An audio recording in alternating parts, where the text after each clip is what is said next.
I didn't understand why every ranger laughed when I asked if the rule sheet was a joke. None of them answered. They just exchanged the kind of look people share when they're remembering a funeral. One of the older rangers finally folded the paper back up, slipped it into my shirt pocket, patted my shoulder, and quietly said, "You'll understand tomorrow morning." I thought he meant I'd have a rough first shift. I thought maybe there were bears, mountain lions, aggressive tourists.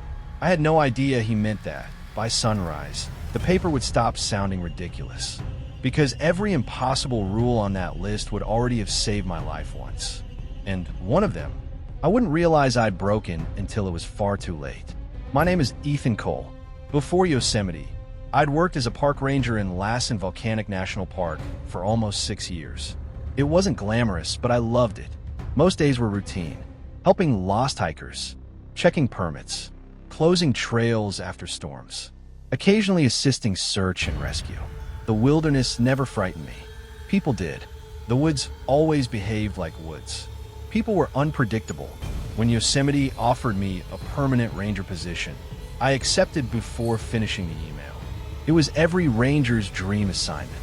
Better pay, better housing, more responsibility. My parents couldn't stop bragging. Friends told me I'd won the lottery. Driving through the entrance station that first afternoon, I honestly believed them. Granite cliffs stretched into the clouds. Waterfalls shimmered like silver ribbons. Tourists stood speechless beside overlooks. The entire valley looked unreal. If someone had told me heaven had mountains, I would have pictured Yosemite. That's probably why I ignored the first warning. Paradise isn't supposed to come with warnings. Housing for permanent staff sat several miles from the busiest visitor areas. Small wooden cabins hidden beneath enormous pines. Mine overlooked a narrow meadow surrounded by forest. The cabin itself was simple. Bedroom, kitchen, desk, radio charger, wood stove. Nothing fancy. Exactly what I wanted. I hadn't even unpacked everything when someone knocked on my door. A woman in her early 40s stood outside wearing a ranger uniform. Dark hair tied back, weathered face, sharp green eyes. "I'm Ranger Naomi Briggs, field supervisor." I introduced myself. She shook my hand once. Firm, professional, no orientation today. "You start tomorrow." She handed me a ring of keys, then another folded piece of paper. "This stays with you." I smiled. "Employee handbook." "No." "Then what?" "You'll find out." I unfolded it immediately. 7 handwritten rules. No park logo. No signature. No explanation. Only a title. Night patrol reminders. Rule 1. Never whistle after sunset. If you hear someone whistling first, walk away without answering. Rule 2. If another ranger asks what day it is during the night shift, do not answer. Rule 3. If you see 2 moons reflected in the Merced River, leave immediately without looking back. Rule 4. The maintenance tunnel beneath the visitor center is locked every night. If you find it open, do not close it. Rule 5. Do not shine your flashlight into empty ranger vehicles. Rule 6. If a child waves at you from inside the forest after dark, wave once and continue walking. Do not approach. Rule 7. If another ranger tells you they've already completed your patrol route, go home. I looked up. Naomi was watching my face. I laughed. "You guys really commit to welcoming the new employees." She didn't laugh back. "Keep it." Then she walked away. Orientation the following morning felt completely normal. Radio procedures, wildlife safety, medical response, visitor interaction, paperwork. Exactly what I'd expected. Nobody mentioned the handwritten rules. Nobody even acknowledged they existed. By lunch, I started wondering whether Naomi had made the whole thing herself. Maybe every supervisor had their own version. Maybe it was tradition. That theory lasted until I met Ranger Luis Herrera. We were eating outside the station when a breeze caught the folded paper sticking from my pocket. It landed on the picnic table. Luis glanced at it. His expression changed immediately. "You got the old version." I frowned. "You've seen this before?" He nodded. "Everybody gets one." "Who writes them?" "I don't know." "Have you ever asked?" "No." "Why not?" He looked around to make sure nobody stood nearby, then lowered his voice. "Because nobody remembers receiving theirs. That answer irritated me. What does that even mean? It means... He hesitated. I remember already owning mine. I don't remember who handed it to me. I laughed again. He didn't. Around 4 that afternoon, Naomi assigned me my first evening patrol. Nothing difficult, just checking trailheads, making sure day hikers had returned, looking for illegal campfires. She paired me with Luis. As we loaded gear into the truck, I noticed something strange. Every experienced ranger checked the time repeatedly. Not watches. The large clock above dispatch. 4:37, 4:41, 4:46. Nobody looked nervous. Just prepared. At exactly 5 o'clock, conversations throughout the station stopped. Every ranger, without exception, removed a small folded paper from somewhere on their uniform. Pocket, wallet, notebook. Every one of them looked at it for a few seconds, then folded it away again. Nobody spoke until 5:01. It lasted less than a minute, but it happened every single day. I asked Luis what they were doing. He shrugged, making sure nothing changed. What changes? The rules. I waited for him to smile. He didn't. Our patrol stayed uneventful until sunset. We drove from trailhead to trailhead. Most visitors had already left. The valley slowly emptied.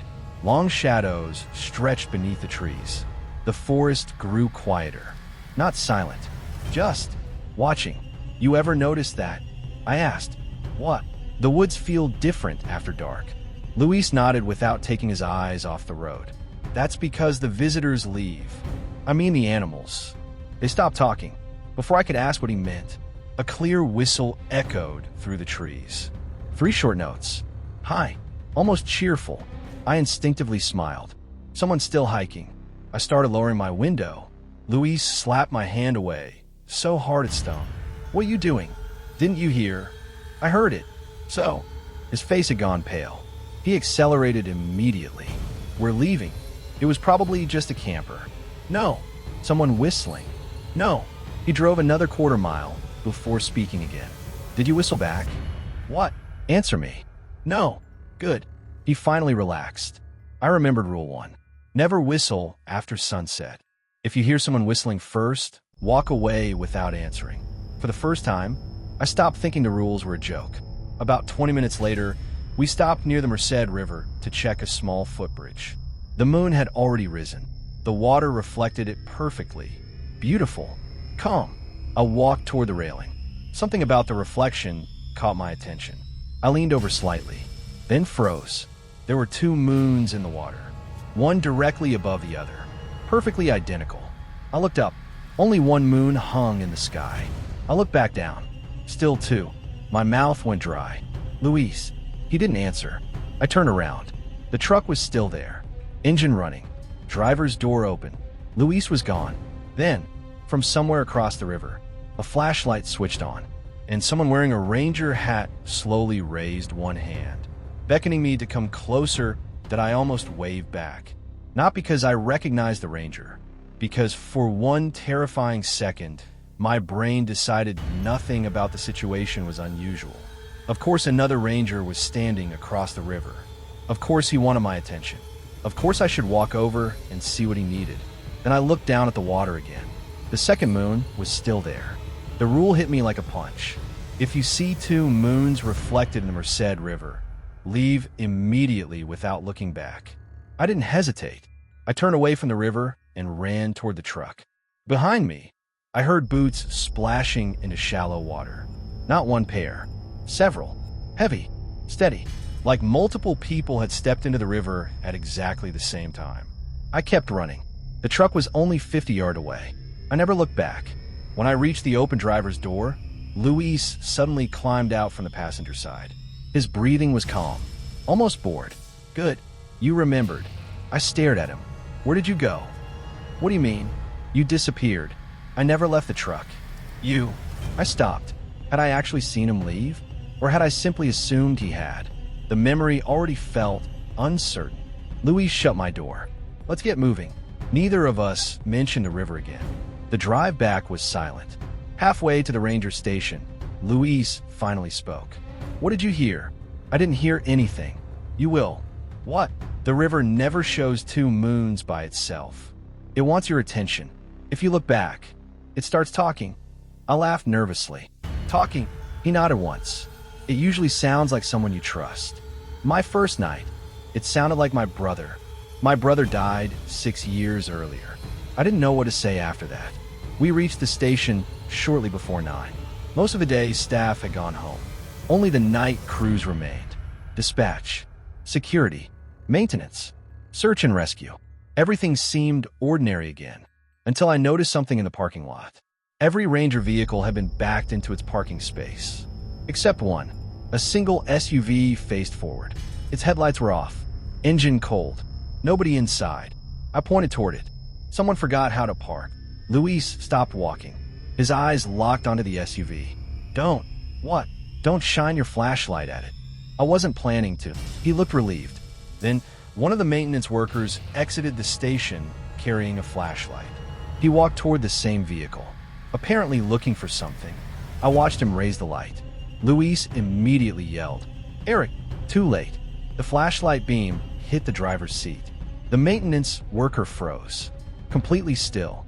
The flashlight slipped from his hand, rolled beneath the SUV. He stood there for nearly 10 seconds without moving. Then, very calmly, he turned around, walked back toward the station, past us, past everyone else. Without saying a word, he climbed into another truck, started the engine, drove out of the parking lot. Nobody tried stopping him. I looked at Luis. Are we going after him? He slowly shook his head. No. Why? He already did. What? He already looked inside. I didn't sleep well. Every time I closed my eyes, I saw 2 moons floating in black water. Around 3 in the morning, I woke to a faint tapping outside my cabin. Tap, tap, tap. Not loud, almost polite. I checked my phone. 3:08 a.m. The tapping continued, then stopped. Curiosity got the better of me. I looked through the front window. Nothing, just moonlight, trees, empty grass. As I turned away, movement caught the corner of my eye. A little girl stood at the edge of the tree line, maybe 7 years old, long dark hair, yellow raincoat, barefoot. She smiled, then slowly raised one hand, waving. My stomach dropped. Rule 6. If a child waves at you from inside the forest after dark, wave once and continue walking. Do not approach. Except, I wasn't outside. I was inside my cabin. Did the rules still apply? The little girl waved again, slower this time, waiting. I raised my hand once, just once. She smiled wider, then stepped backward between the trees. Gone. The tapping never returned. The next morning, I found muddy footprints outside my front door. Small footprints, child-sized. They stopped exactly where she'd been standing. They never led away, only toward my cabin. By my 3rd night, the rules had stopped feeling ridiculous. They felt incomplete. Each one prevented something, but none explained why. That evening, Naomi assigned me to patrol the visitor center after closing, mostly checking doors, windows, making sure tourists hadn't hidden inside after hours. Routine. As we approached the building, Luis suddenly stopped. His flashlight landed on a steel service door beneath the visitor center. Half open, only a few inches. Cold air drifted out. The maintenance tunnel. Rule 4. The maintenance tunnel beneath the visitor center is locked every night. If you find it open, do not close it. I stared at the opening. You ever been down there? No. Maintenance uses it. No, they don't. He looked genuinely confused. There isn't a maintenance tunnel. I pointed. It's right there. He stared at the doorway for several seconds. His face slowly lost color. I can't see anything. A wave of unease passed through me. What? He looked directly where I was pointing. There's only a wall. I stepped closer. The door was unmistakable. Old steel, rust around the hinges. Emergency exit sign above it. Completely real. Cold air continued flowing out. You honestly don't see it? Luis whispered. No. Before either of us could move, something deep below us slammed a metal door. The sound echoed upward through the tunnel. Once, twice, then footsteps, ascending, slow, measured, one step every few seconds. Coming closer, Luis grabbed my arm. What is it? I don't know. He couldn't hear the footsteps. Only I could. I backed away from the entrance. The footsteps kept climbing. Closer, closer, then stopped just beyond the doorway. Something stood on the other side, hidden in darkness, waiting. After nearly 30 seconds, a man's voice floated out. Calm, friendly, maintenance. Can someone hold the door for me? I instinctively reached toward the handle. Luis grabbed my wrist hard enough to hurt. What are you doing? Someone's inside. There is nobody there. The voice came again. This time, it sounded exactly like my father's. Ethan, help me with the door. I hadn't heard my father's voice in almost 3 years. He died from a heart attack before I transferred to Yosemite. For one impossible moment, every instinct in my body screamed that it really was him. Then I remembered something. My father had never once called me Ethan. He always called me Kid. The voice inside the tunnel had got my name right. But somehow, that made it even more terrifying, because it knew just enough about me to sound convincing, but not enough to sound real. And then, whatever stood in the darkness laughed quietly to itself, as though it had just realized its mistake. The laugh didn't sound human. Not because it was loud, because it came from too many directions at once. Some of it echoed from inside the tunnel. Some of it seemed to come from the trees behind us. For a split second, I could have sworn I heard it directly behind my own ears. Luis grabbed my arm. We're leaving. I think something's in there. I don't care. We're leaving. He didn't wait for me to agree. He practically dragged me across the parking lot.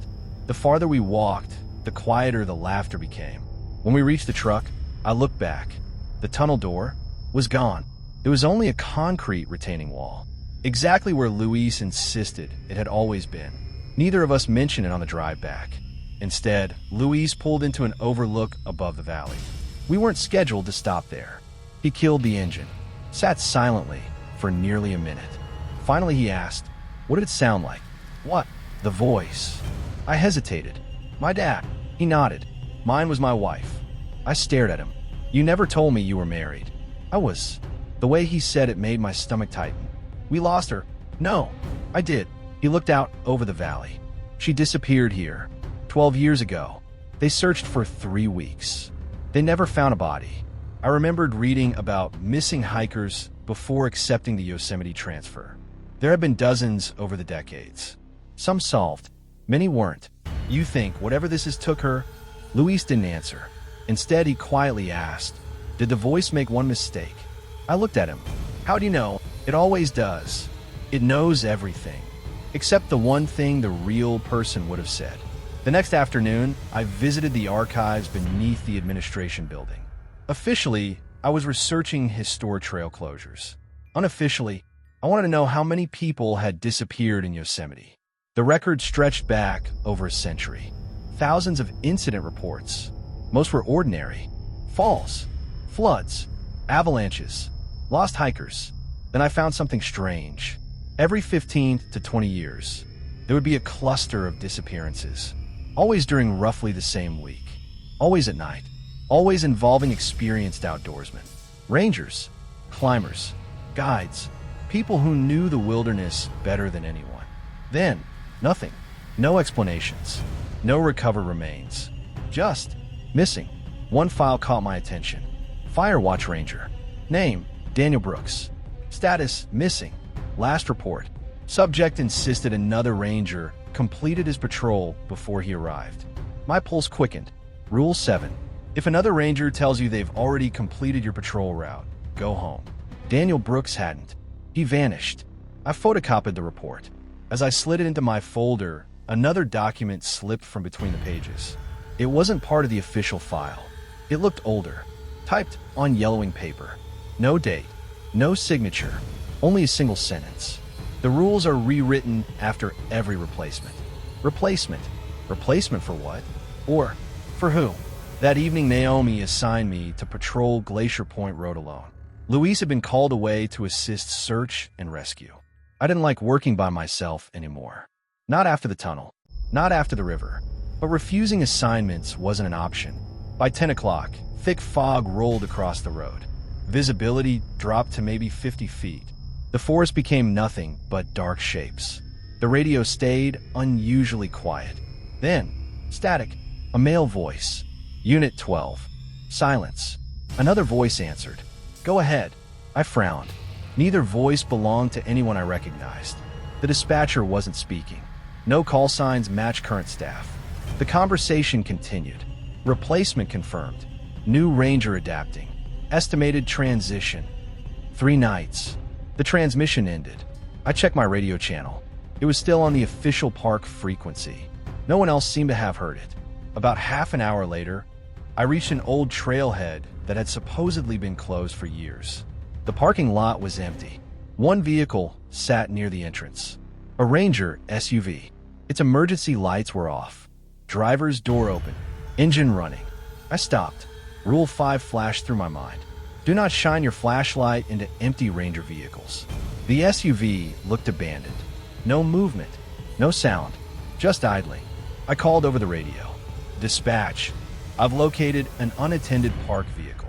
Static. Then Naomi answered. Vehicle number? I stepped closer. Read the number painted on the bumper. Unit 9. Silence. Long silence. Then Naomi spoke carefully. Ethan, walk away. What? Because Unit 9 doesn't exist anymore. What? It hasn't existed for 19 years. Cold spread through my chest. The headlights switched themselves on. Slowly, without warning. The beams illuminated the trees behind me. For just a second, I saw dozens of ranger uniforms standing between the trunks. Watching. None of them moved. None of them blinked. Then the headlights shut off again. The forest was empty. I backed toward my truck without taking my eyes off the SUV. The driver's door slowly creaked shut. Nobody touched it. The engine stopped. Everything became silent. I climbed into my truck, locked every door, started the engine. Then, someone knocked gently on the passenger side window. I nearly screamed. Louis stood outside, smiling. Relief flooded through me. I rolled the window down halfway. What are you doing here? He frowned. What do you mean? You called for backup. I never called anybody. He smiled again. Weren't you waiting for me? Something felt wrong immediately. His uniform looked perfect. Too clean. No dirt. No wrinkles. Luis always smelled faintly of smoke and pine needles after patrol. This version of him looked freshly pressed. Then he asked, "What day is it?" Every hair on my arm stood up. Rule 2. If another ranger asks what day it is during the night shift, do not answer. He asked again, "What day is it, Ethan?" His smile hadn't changed, but his eyes had. They weren't focused on me anymore.